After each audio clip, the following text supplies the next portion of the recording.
A startling incident sent shock waves across the Middle Eastern political scene. An explosion broke the calm in Tehran, Iran. The blast targeted Ismail Haniyeh, a key leader in Hamas, the Palestinian political and militant group. Ismail Haniyeh, 62, has played a key role in Hamas for many years. He was born in 1963 in Gaza's Shati refugee camp. His life reflected the challenges and the conflicts that shaped the Palestinian experience. From his early days, he dove into activism, rising to lead students at the Islamic University in Gaza City. During the First Palestinian Intifada in 1987, a time of unrest, Haniyeh joined Hamas. This decision would change his path and Gaza's future. Haniyeh climbed the Hamas ladder fast. He became a close friend of Sheikh Ahmed Yassin, who started and led the group. His dedication and faithfulness caught people's eye, pushing him into more powerful spots in the organization. By 2017, Haniyeh had reached the top job in Hamas, turning into the main person for the group's talk with other countries.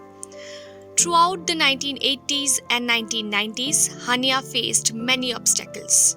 He spent time in Israeli jails, experiencing tough conditions behind the bars.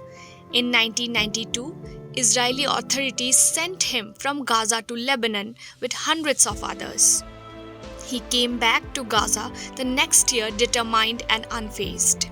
Haniyeh, a Sunni Muslim, played a key part in boosting Hamas's military strength and building important links with the Shiite Muslim Iran.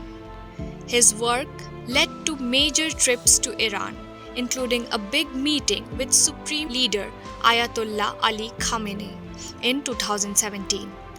Haniyeh's talks with other countries and his tough talk made people see him as someone who could negotiate in the Israel-Gaza fight.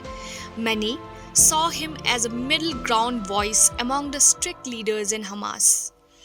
Haniyeh's political career peaked in 2006 when he became the Prime Minister of the Palestinian Authority after Hamas won the legislative elections. Yet, his time in office didn't last long as President Mahmoud Abbas fired him from the job in 2007. This setback didn't stop Haniyeh from having an impact on politics. He started traveling between Turkey and Qatar to get around the travel limits of the blocked-off Gaza Strip.